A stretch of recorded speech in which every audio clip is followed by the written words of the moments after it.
أما بعد فأعوذ بالله من الشيطان الرجيم. بسم الله الرحمن الرحيم. والمحصنات من النساء إلا ما ملكت أيمانكم كتاب الله عليكم وأحل لكم ما وراء ذلكم أن تبتغوا بأموالكم محصنين غير مسافحين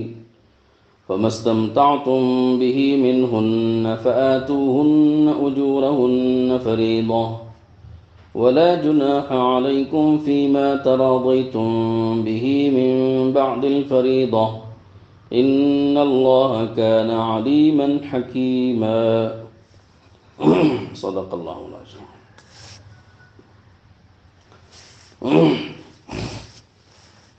محترم خواتین، یہ سلسلہ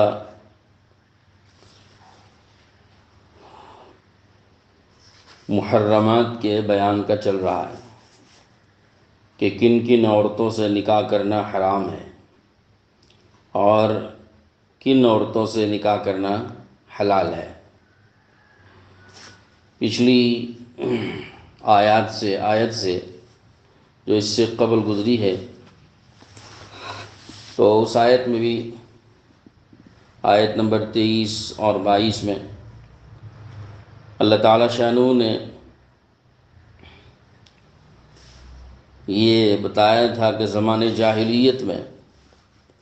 جس طرح کا رواج چل پڑا تھا اس میں کون سی بات غلط تھی اور حرام تھی، اس کی اصلاح فرماتے ہوئے اس کے ضمن میں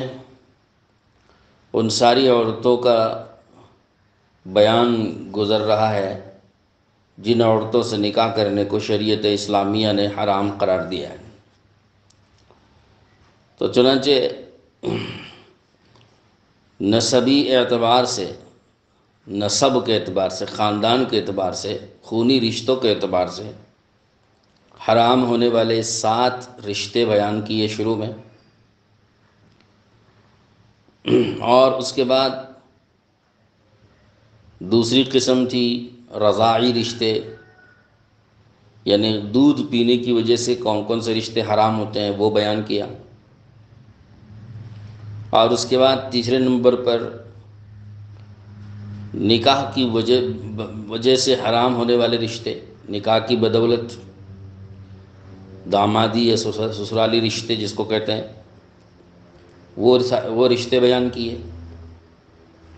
یہ 3 قسم کے رشتے بنیادی طور پر اللہ تعالیٰ نے بیان فرمایا، اور یہ تینوں ابدیہ ہیں، محرمات ابدیہ، یعنی ہمیشہ ہمیشہ کے لیے حرام ہونے والے رشتے. اس کی تینوں قسمیں بیان کر دی، اور اس کے بعد کچھ اور رشتے بیان کیے جو حرام ہوتے ہیں لیکن ہمیشہ کے لیے نہیں بلکہ عارضی طور پر حرام ہوتے ہیں. ایسے رشتوں کا بھی بیان کیا گیا.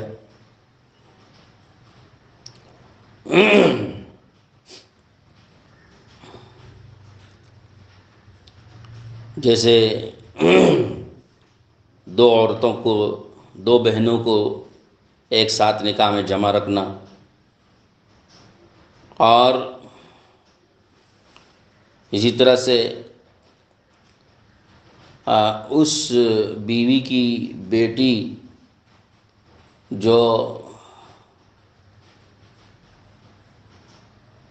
جس سے صحبت یا خلوت نہ ہوئی ہو اس کو الگ سے بیان کیا. اور ویسے یہ بیوی کی بیٹی اگر خلوت نہ ہوئی ہو تو حلال رہتی ہے، لیکن اگر خلوت ہو جائے تو ہمیشہ کے لیے حرام رہتی ہے. مطلقاً حرام نہیں ہے، یہ بتانا مقصود ہے کہ جو رشتے حرام تو ہوتے ہیں لیکن کسی شرط پر حرام ہے. فلاں شرط پائی گئی تو حرام، ورنہ حرام نہیں. بہرحال مطلقاً حرام نہیں، شرط پر حرام. جیسے 2 بہنیں ہیں، ایک بہن کے نکاح میں ہوتے ہوئے دوسری بہن سے نکاح حرام، تو مطلقاً حرام نہیں ہے، بلکہ اس شرط پر حرام ہے کہ ایک بہن نکاح میں موجود ہو۔ تو اس طرح مشروط طریقے سے حرام ہونے والے رشتوں کا بیان سامنے آیا۔ اب آج کی جس آیت کو ہم نے پڑھا ہے، اس آیت میں ایک اور رشتے کو بیان کیا گیا ہے جو حرام ہے، وہ ہے المحصنات۔ 5واں پارہ شروع ہو رہا ہے یہاں سے، اور ہم 5ویں پارے کا نام اسی لفظ سے دیتے ہیں، والمحصنات۔ 5واں پارہ سورہ نساء کی یہ آیت نمبر 24۔ تو پہلا ہی لفظ ہے المحصنات۔ المحصنات کے کیا معنی ہے؟ محصنات یہ جمع ہے، جمع مؤنث سالم، اور محصن اس کا واحد ہے، اور محصن کا یہ لفظ احسان سے ہے۔ ایک احسان ہوتا ہے سین سے، ایک احسان ہوتا ہے صاد سے۔ یہ صاد سے احسان، اس لفظ سے یہ بنا ہے محصن، اور اس کا مطلب ہے نکاح والی عورت، خاوند والی عورت۔ والمحصنات خاوند والی عورتیں، یعنی شادی شدہ عورتیں۔ المحصنات کا معنی ہوا شادی شدہ عورتیں، وہ عورتیں جو پہلے سے کسی شوہر کے نکاح میں ہیں، شوہر والیاں، ان کو کہتے ہیں المحصنات۔ شادی شدہ خواتین ہیں جن کے شوہر زندہ ہیں، ان کو تو فرمایا والمحصنات من النساء، عورتوں میں سے خاوند والیاں وہ بھی حرام ہیں۔ کیا مطلب ہے؟ مطلب اس آیت کا یہ ہے، اس لفظ کا، کہ جو عورتیں کسی مرد کے نکاح میں پہلے سے موجود ہیں، تو جب تک اس مرد کے وہ نکاح میں ہیں وہ محصنات ہیں، اور ان عورتوں سے نکاح حرام ہے، یعنی کوئی دوسرا مرد ان سے نکاح نہیں کر سکتا۔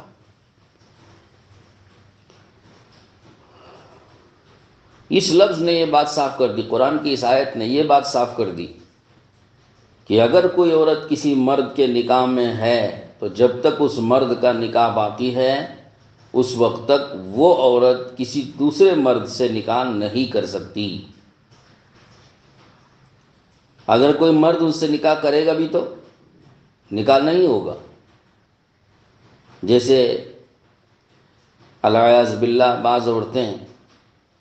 کسی عورت کے شوہر کے نکاح میں رہتے ہوئے کبھی شیطان ان کو ورغلاتا ہے اور بہکا دیتا ہے، شیطان کے بہکاوے میں یا کسی انسان کے بہکاوے میں آ جاتی ہیں۔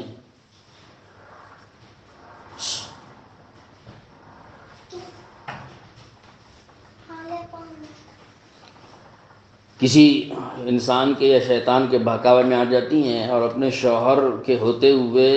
گھر سے بھاگ جاتی ہیں۔ بس اوقات ایسا بھی ہوتا ہے، اور وہ جا کر کسی سے نکاح کر لیتی ہیں اپنی منمانی، یہ نکاح نہیں ہوتا۔ اسی طرح بعض مرد کبھی کوئی مرد کسی عورت کے کہیں غائب ہو جاتے ہیں، یعنی مرد بجائے عورت بھاگنے کے اور مرد بھاگ گیا عورت کو چھوڑ کے، اور وہ غائب ہو گیا، پتہ ہی نہیں چل رہا اس کا۔ اب ظاہر سی بات ہے کہ عورت کب تک صبر کرے گی؟ تو اب وہ صبر کرتی رہے گی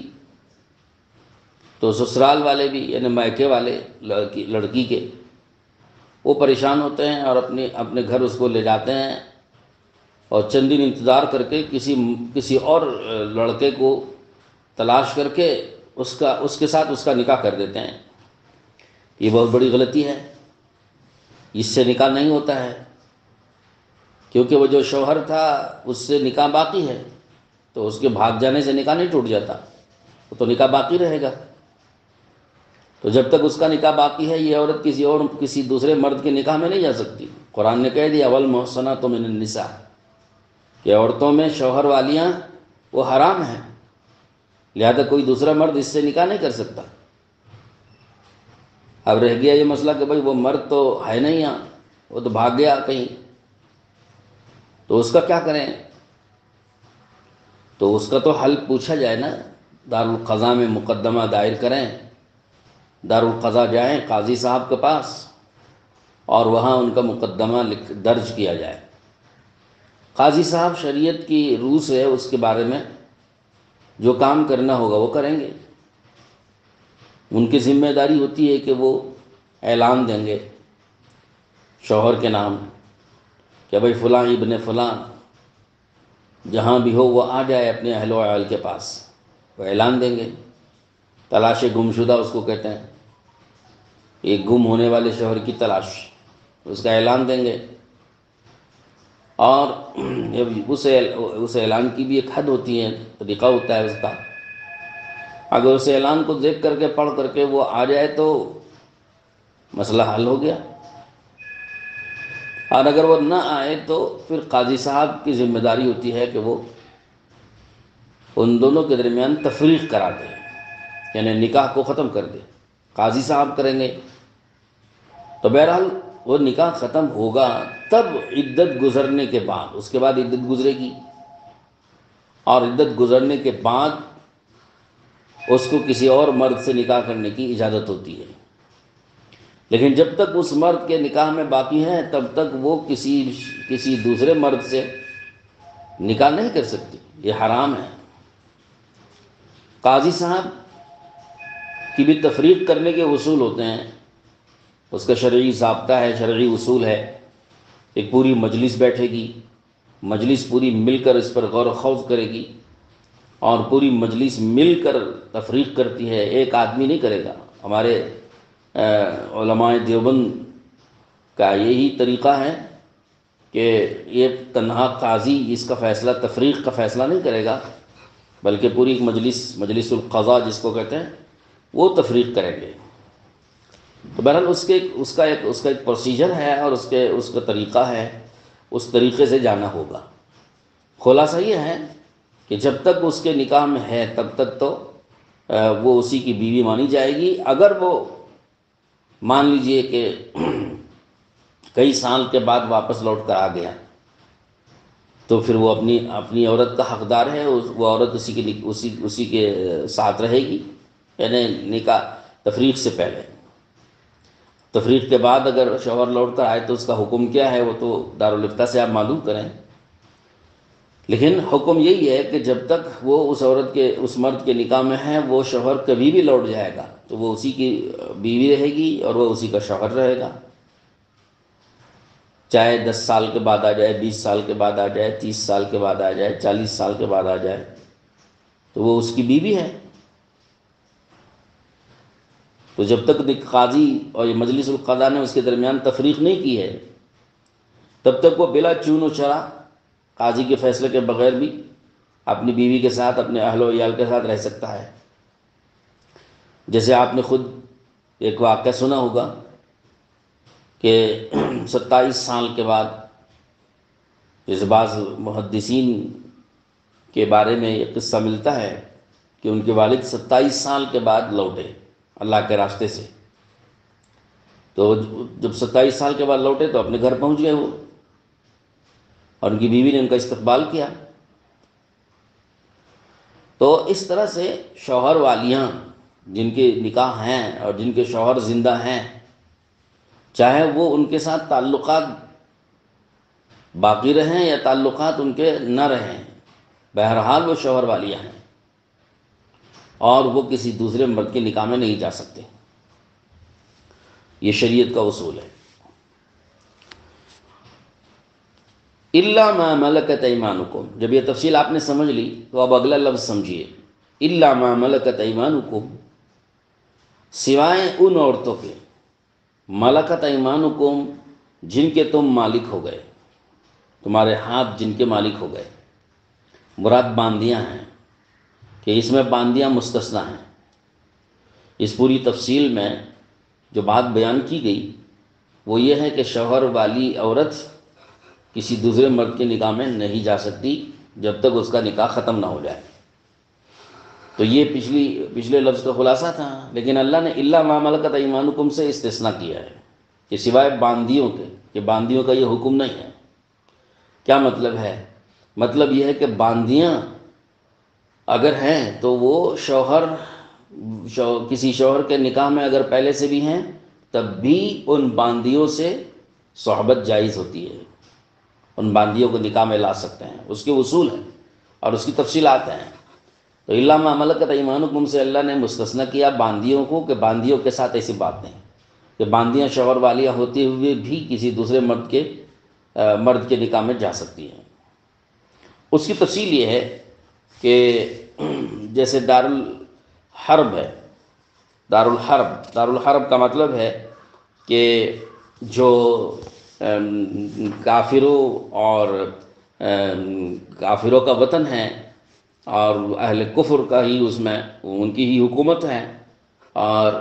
اسلام وہاں پر مغلوبیت میں ہے، یا ایک اسلام کی وہاں اجازت نہیں ہے، اور وہ دارالحرب ہے، اسلامی حکومت کے ساتھ ان کا ٹکراؤ ہے، اور اسلام پر وہاں رہنے اور قائم رہنے کی وہاں کسی کو اجازت نہیں ہوتی ہے، تو وہ کسی کافر ملک، کوئی کافروں کا ملک ہوتا ہے، کافروں ہی کی حکومت ہوتی ہے، کافروں کی ہی وہاں پر ماتحتی ہے، وہی مذہب چلتا ہے، کوئی دوسرا مذہب وہاں نہیں چلتا ہے، اور اسلام پر وہاں چلنے کی اجازت نہیں ہوتی ہے۔ تو بعض ایسے ممالک ہوتے ہیں تو اس کو دارالحرب کہتے ہیں۔ دارالحرب کی یہ مختصر سی ہم نے تشریح کی۔ تو دارالحرب کے ساتھ اگر کسی اسلامی حکومت والوں کی جنگ ہوتی ہے اور ٹکراؤ ہوتا ہے، اس کے نتیجے میں وہاں کے مرد، عورتیں، بچے گرفتار ہو کے آتے ہیں، تو یہاں آنے کے بعد، دارالاسلام میں قید ہو کر کے آنے کے بعد، جو عورتیں قید ہو کر آئی ہیں ان کے وہاں پر شوہر ہیں، تو اب یہ عورت یہاں پر اگر مسلمان ہو جاتی ہے تو دیکھیے مسلمان ہونے کی وجہ سے یہ اس عورت پر اس مرد پر حرام ہو گئی جو دارالحرب میں رہتا ہے، اور اس کا نکاح ختم ہو جاتا ہے۔ جب اس کا نکاح اس مرد سے ختم ہو گیا اسلام لانے کی وجہ سے، تو اب اس عورت کو کسی مسلمان مرد کے ساتھ اس کا نکاح کرنا درست ہوتا ہے۔ اور اگر یہ عورت مسلمان نہیں ہوتی لیکن کتابیہ ہے، اہل کتاب میں سے ہے، تب بھی اس کا نکاح کسی مسلمان مرد کے ساتھ درست ہو جاتا ہے۔ اسی طرح سے ایک صورت یہ بھی ہوتی ہے کہ خود دارالحرب میں ایک عورت مسلمان ہو گئی اور وہاں اس کا کافر شوہر رہتا ہے، تو اس کی وجہ سے بھی اس کا نکاح ختم ہو گیا۔ اب اس عورت کا نکاح کسی مسلمان مرد سے درست ہے۔ اسی طرح تیسری شکل یہ ہے کہ دارالاسلام میں، اسلامی ملک میں کوئی عورت مسلمان ہو گئی تو اس کا شوہر ہے، اس کے شوہر کے سامنے اسلام پیش کیا جائے گا۔ اگر وہ اسلام قبول کر لے تو ان کا نکاح باقی رہتا ہے، اور اگر وہ اسلام قبول کرنے سے انکار کر دے تو پھر قاضی اس کا نکاح ختم کر دے گا، اور اس عورت کا نکاح کسی مسلمان مرد سے درست ہو جاتا ہے۔ تو یہ ساری اور پھر اسی طرح سے اگر باندی بن کر کے کوئی عورت آئی اور وہ مسلمان ہو گئی، تو مسلمان ہونے کے بعد اگر وہ غنیمت کے مال کے طور پر تقسیم ہوئی تو کسی مسلمان کو اس کے ساتھ میں شباشی کرنا اور اس سے صحبت کرنا وغیرہ یہ مسلمان مرد کے لیے جائز ہوتا ہے، کیونکہ یہ باندی مسلمان ہو گئی ہے۔ اگرچہ اس کا شوہر کافر دارالحرب میں رہتا ہو تب بھی اس عورت کو اپنے پاس رکھنا درست ہوتا ہے، یہ باندی کے طور پر۔ تو یہ ہے الا ما ملکت ایمانکم کے اس آیت پاک کے ذیل میں اور ضمن میں آنے والی عورتوں کا بیان۔ اس ضمن میں جتنی قسم کی عورتیں آتی ہیں اس کا یہاں پر آپ کے سامنے تذکرہ کیا گیا۔ یہ اصل تو وہ عورت ہے جو باندی ہے اور اس کا شوہر کافر ہے، اور یہ مسلمان ہو گئی تو اس کا شوہر رہتے ہوئے بھی اس کو اس سے استمتاع کرنا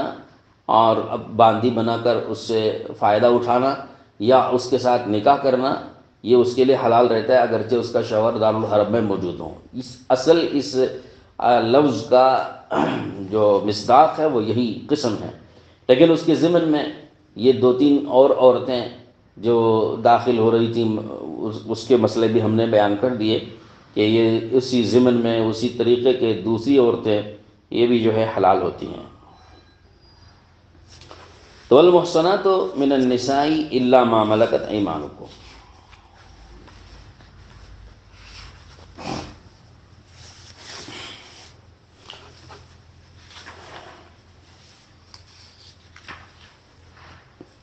کتاب اللہ علیکم، اللہ تعالیٰ نے آگے فرمایا کہ یہ سارے احکامات اللہ تعالیٰ کی طرف سے تمہارے لیے مقرر ہوئے ہیں۔ حرمت علیکم سے جو احکامات بیان کیے گئے، حرام ہو جن جن عورتوں کا حرام ہونا بیان کیا گیا، یہ حرام ہونا اللہ تعالیٰ کی طرف سے اس کا حکم دیا گیا ہے، اللہ تعالیٰ کی طرف سے یہ فرض ہے اور اللہ کی طرف سے تمہیں اس کا حکم دیا گیا اور یہ مقرر کیا گیا۔ ان کی حرمت اللہ تعالیٰ کی طرف سے مقرر ہوئی ہے۔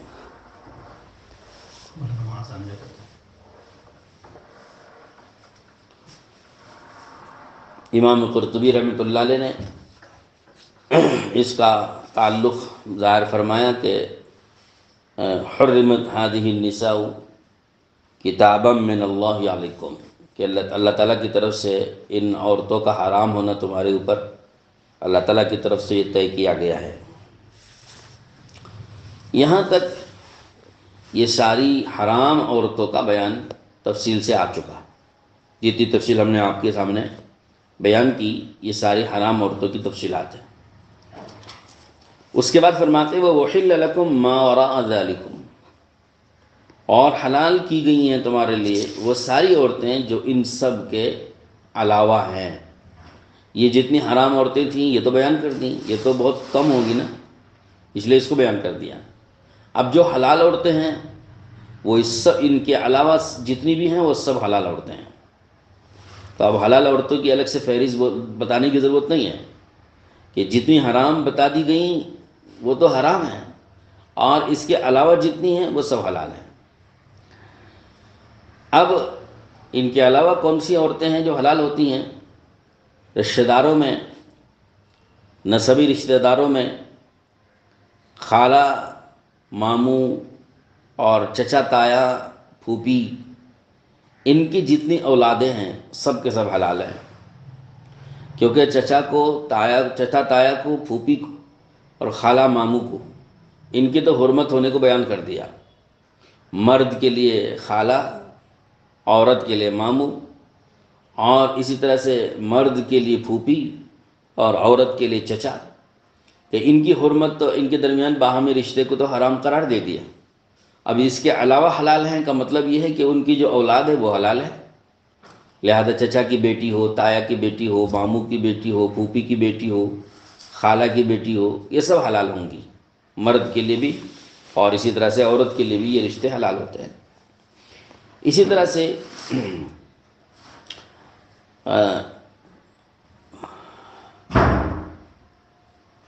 اوپر اگر جاتے ہیں کہ امی کے ماموں یا ابا کے ماموں، یعنی اپنے ماموں، خالہ،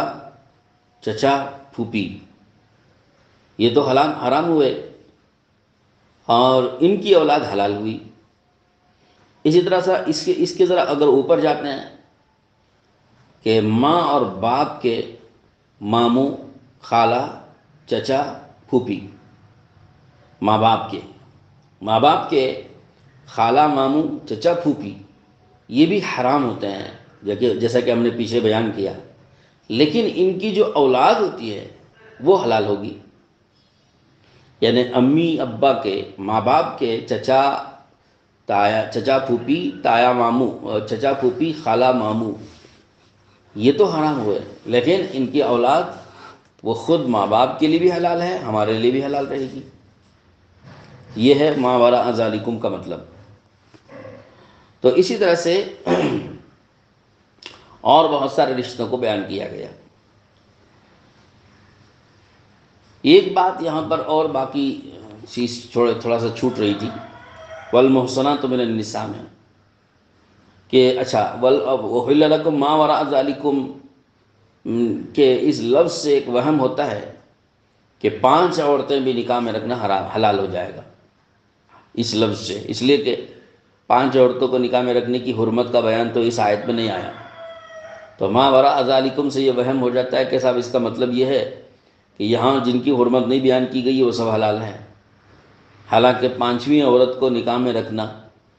اس کی حرمت یہاں تو اگرچہ موجود نہیں ہے، لیکن قرآن کی دوسری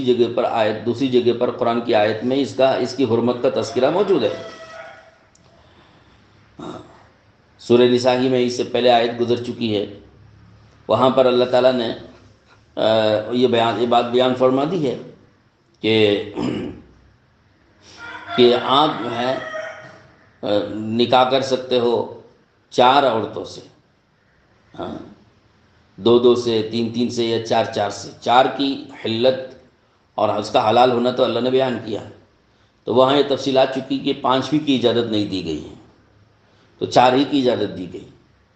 تو لہذا اس کی حرمت یہاں اگرچہ نہیں ہے 5ویں عورت کی حرمت،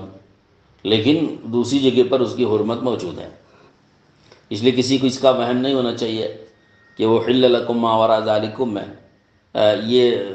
جو ہے یہ بتا دیا گیا کہ اس جگہ پر جتنی حرام ہیں وہی حرام ہیں، اس کے علاوہ حرام نہیں ہے، یہ وہم نہیں ہونا چاہیے،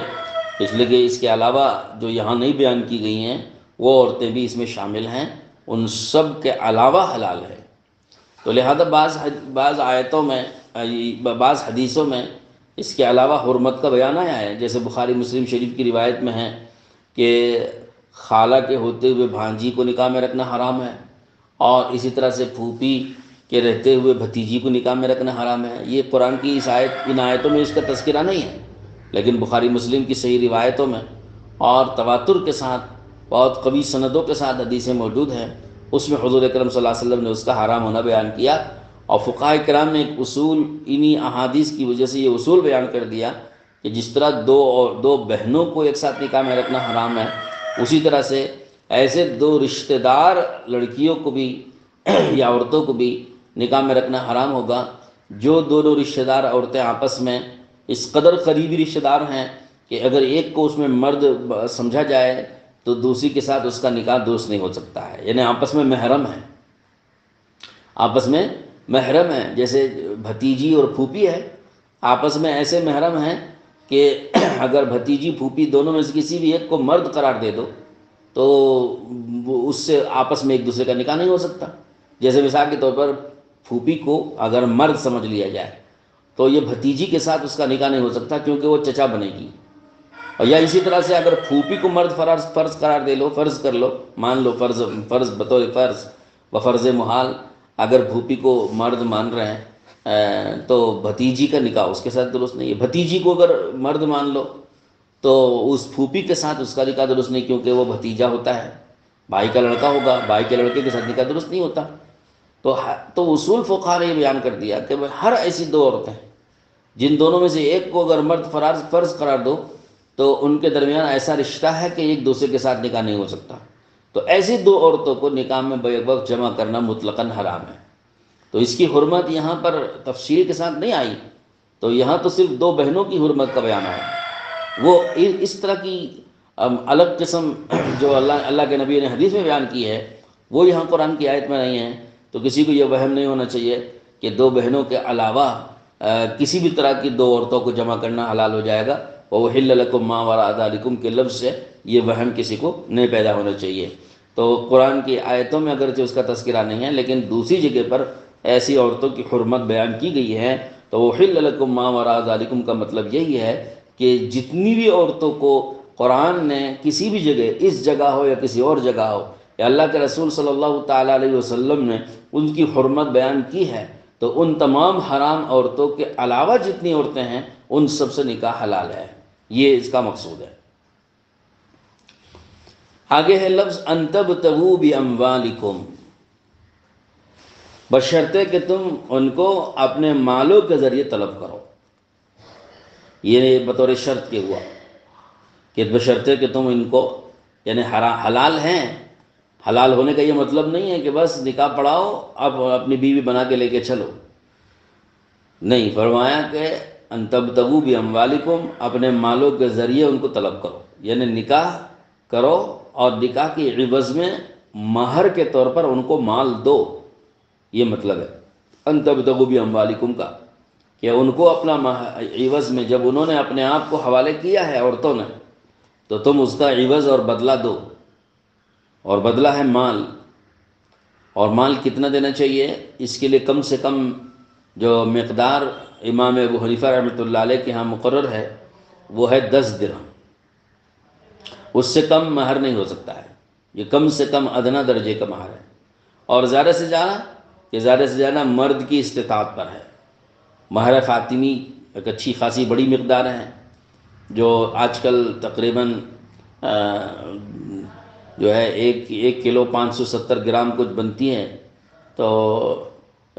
اس کی صحیح مقدار تحفۃ النساء میں لکھی ہوئی ہے، اس میں آپ دیکھ لیں، اور بھی کتابوں میں لکھی ہوئی ہے، تو اس کی تقریباً قیمت 1 لاکھ روپے کے قریب بن جاتی ہے، 95,000 94,000، قیمت مختلف ہوتی رہتی ہے، چاندی کی قیمت نیچے اوپر ہوتی ہے تو اس کا بھاؤ، اس کی قیمت مجموعی بھی نیچے اوپر ہوتی ہے، تو یہ بھی ایک مقدار ہے مہر کی۔ اس کے علاوہ مہر فاطمی سے بھی زیادہ مہر مقرر کرنے کی گنجائش ہے، شریعت نے اس کو ناجائز تو نہیں کیا، لیکن مہر میں غلو بھی کرنا جو ہے پسندیدہ نہیں ہے شریعت میں۔ بہرحال مہر کی تفصیلات ہیں کہ وہ کس کی استطاعت پر ہے، تو یہ تو بتا دیا کہ شوہر کی استطاعت پر ہے، تو لیکن اس کی بہرحال تفصیلات ہیں، یہاں ان کی تفصیلات میں ہم کو جانا نہیں ہے، اس لیے کہ یہاں مہر کا کوئی بیان نہیں چل رہا ہے۔ بہرحال اتنا بتا دیا گیا کہ جن عورتوں کو نکاح میں لا رہے ہیں تو وہ عورتیں حلال تو ہیں، لیکن ان کو اپنے مہر کا عوض، مہر کے عوض میں ان کو حلال کریں، مہر کے عوض میں اپنی نکاح میں لائیں، اور مہر کے عوض میں ان کو طلب کریں اور تلاش کریں، یہ ان تبتغوا باموالکم کے ذریعے سے اللہ تعالیٰ نے بتایا ہے۔ تو اس آیت نے یہ بات صاف کر دی کہ اگر کوئی بغیر مہر کے بھی نکاح کرے گا تو بھی مہر واجب ہوگا، مہر نہ ہونے کی بھی شرط لگا لے، مہر کا تذکرہ بھی اگر نکاح میں نہ کرے اور مہر اگر متعین بھی نہ کرے، ہر صورت میں مہر بہرحال واجب ہے، وہ عورت کو دینا لازم ہے۔ مہر متعین کرے یا نہ کرے، مہر مقرر کرے نہ کرے، اور مہر کا تذکرہ کرے یا نہ کرے، ہر حال میں مہر لازم ہوگا۔ اب یہ ہے کہ مہر کتنا لازم ہوگا، تو مہر اگر متعین کیا ہے تو متعین کردہ مہر دینا پڑے گا، اور اگر مہر متعین نہیں کیا ہے، صرف مہر کا تذکرہ کر دیا ہے، تو مہر مثل دینا پڑے گا، یعنی اس عورت کی بہنوں کا جتنا مہر تھا اتنا مہر، اس کے برابر کا مہر دینا پڑے گا۔ اور اگر مہر نہ ہونے کی بھی شرط لگائی کہ مہر نہیں دوں گا، تب بھی نکاح تو ہو جائے گا، لیکن مہر ہر حال میں دینا پڑے گا۔ اگرچہ عورت اس کو تسلیم بھی کر لے تب بھی، عورت کے ماں باپ اگر تسلیم کر لیں کہ چلو مہر نہ دو، تب بھی مہر دینا پڑے گا، کیونکہ یہ تو شریعت کا مقرر کردہ اصول ہے، اللہ کا مقرر کردہ قانون ہے کہ اللہ نے فرما دیا ان تبتغوا باموالکم، کہ تم اپنے مالوں کے ذریعے اپنے نکاح میں ان کو لاؤ، تو یہ تو اللہ کا مقرر کردہ اصول ہے، اپنی طرف سے اس کو ختم نہیں کر سکتے۔ ہاں یہ اور بات ہے کہ مہر طے ہو جانے کے بعد یا مہر دے دینے کے بعد عورت اپنا مہر چھوڑ دے، معاف کر دے، یہ ایک الگ مسئلہ ہے، لیکن بہرحال عورت کو مہر دینا شوہر پر لازم ہوگا، ہر حال میں لازم ہے، اور وہ دینا پڑے گا۔ اب رہا یہ مسئلہ کہ جب شوہر نے مہر مقرر کر دیا ہے تو مہر 2 قسم کا ہوتا ہے، ایک مہر معجل ہوتا ہے جو فوراً دیا جاتا ہے، اور دوسرا مہر مؤجل ہوتا ہے جو تاخیر سے دیا جاتا ہے۔ تو تاخیر سے جو مہر دینے کی بات طے ہوئی ہے تو اس میں تاخیر کی گنجائش ہے کہ جب چاہے دے سکتا ہے، اور اگر مہر فوراً دینے کی بات طے ہوئی ہے تو فوراً مہر کو فوراً دینا چاہیے، اس وقت میں جس وقت میں عورت سے ملاقات کے لیے جا رہا ہے، رخصتی ہو رہی ہے، تب تو اس کو، یا اس سے پہلے ہی شوہر کو یا شوہر کے ماں باپ کو یہ لازم ہے کہ مہر عورت تک پہنچا دے۔ جب مہر معجل طے کیا ہے، فوری طور پر دینا طے کیا ہے، یا تو نکاح سے پہلے پہنچا دے یا نکاح کے بعد رخصتی کے وقت میں شوہر اپنے ہاتھ سے دے دے، جیسی بھی شکل اختیار کرے فوراً دے دینا چاہیے۔ مہر معجل طے کرنے کے بعد تاخیر کرنا جائز نہیں ہے۔ علماء نے یہاں تک لکھا ہے کہ اگر مہر معجل طے کیا، فوری دینے کا مہر طے کیا ہے، اور شوہر مہر دیے بغیر ہی عورت سے ملاقات کرنا چاہتا ہے، صحبت کرنا چاہتا ہے، تو عورت کو یہاں پر حق ہوگا کہ وہ روکے، ہاں وہ روکے اور منع کرے کہ جب تک مہر نہیں دیں گے تب تک جو ہے شوہر کے پاس جانے سے منع کر سکتی ہے۔ اور اگرچہ کہ یہ شرافت کے خلاف ہے، شرافت میں اس کو اچھا نہیں سمجھا جاتا، لیکن شریعت نے اتنا اس کو حق اور اختیار دیا ہے۔ تو اور اگر مہر معجل ہے، جلدی میں دینے کا نہیں ہے بلکہ تاخیر سے دینے کا مہر طے کیا ہے، تب تو عورت کو حق نہیں ہے کہ منع کرے، کیونکہ وہ تو پہلے سے بات طے ہوئی ہے کہ تاخیر سے دیں گے۔ تو جب تاخیر والی بات طے ہوئی ہے تو پھر منع کرنے کا یا اس کو روکنے کا اختیار نہیں رہتا ہے عورت کو۔ تو ان تبتغوا باموالکم، اس کے بعد دوسرا لفظ ہے محصنین غیر مسافحین۔ مہر کے بہت سارے مسائل ہیں، ہم اس کو چھوڑ رہے ہیں اس لیے کہ ابھی اس وقت میں موقع نہیں ہے، لیکن اس لفظ کو سمجھنے کی ضرورت ہے۔ جو محصنین غیر مسافحین کا مطلب، میں اس کا اس وقت میں صرف ترجمہ کر دوں گا چونکہ ابھی نماز تیار ہے، اور باقی تفصیلات انشاءاللہ آئندہ بیان کریں گے۔ محصنین غیر مسافحین، اللہ تعالیٰ فرماتے ہیں کہ یہ جو مالوں کے ذریعے عورتوں کو طلب کرنا جو ہم نے حلال اور جائز قرار دیا ہے، اس میں ایک شرط یہ ہے کہ محسنین ہو، غیر مسافحین ہو، یعنی اس کی غرض اور نیت درست ہونا چاہیے۔ نیت اور غرض کیا ہو کہ پاک دامنی حاصل کرنا یہ مقصود ہو،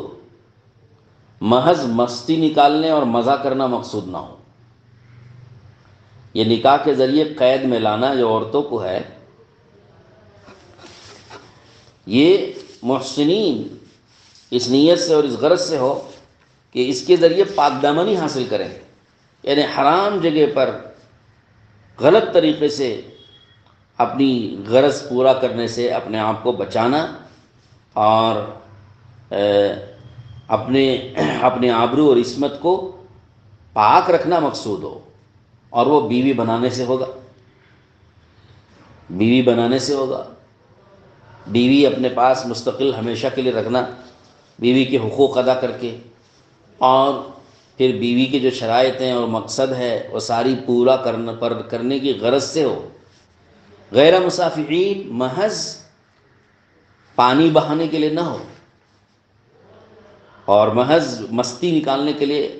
شہوت پوری کرنے کے لیے، شہوت رانی کے لیے نہ ہو۔ یہ لفظ اس لیے بیان کیا گیا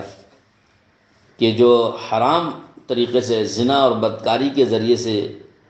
عورتوں سے مرد جو فائدہ اٹھاتے ہیں، اس میں بھی تو مال دیتے ہیں، غلط طریقے سے زنا بدکاری کے طریقے سے مال فائدہ اٹھا کر اس کے عوض میں مال دیتے ہیں، تو وہاں بھی مال دے کر عورت سے فائدہ اٹھایا جا رہا ہے، تو وہ حلال نہیں ہے، وہ حرام ہے،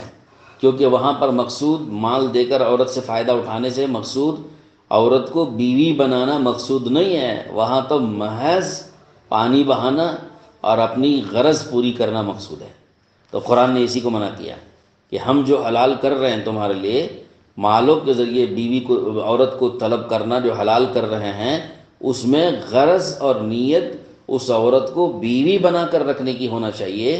محض پانی بہانے یا شہوت پوری کرنے یا خواہش غرض پوری کرنا یہ مقصود نہ ہو۔ یہ ہے محسنین غیر مسافحین کا مطلب، مختصر سا، تفصیل انشاءاللہ آئندہ بیان کریں گے، اور اس کے ضمن میں کچھ مسائل بھی آتے ہیں وہ بھی، اور اگلی آیت فَمَسْتَمْتَعْتُمْ بِهِ مِنْهُنَّ آیت کا جو اگلا ٹکڑا ہے اس کے ضمن میں بھی کچھ تفصیلات ہیں، آئندہ بیان کریں گے۔ دعا کریں اللہ تعالیٰ سے کہ اللہ پاک ہم سب کو سمجھنے کی توفیق نصیب فرمائیں اور عمل بھی کرنے کی توفیق نصیب فرمائیں۔ ربنا آتنا فی الدنیا حسنۃ وفی الآخرۃ حسنۃ وقنا عذاب النار۔ اللهم اهدنا واهد بنا واهد الناس جميعا واجعلنا سببا لمن اهتدى یا رب العالمین۔ ربنا لا تزغ قلوبنا بعد إذ هديتنا وهب لنا من لدنك رحمة إنك أنت الوهاب وصلى الله تعالى على خير خلقه سيدنا محمد وعلى آله وأصحابه أجمعين برحمتك يا أرحم الراحمين.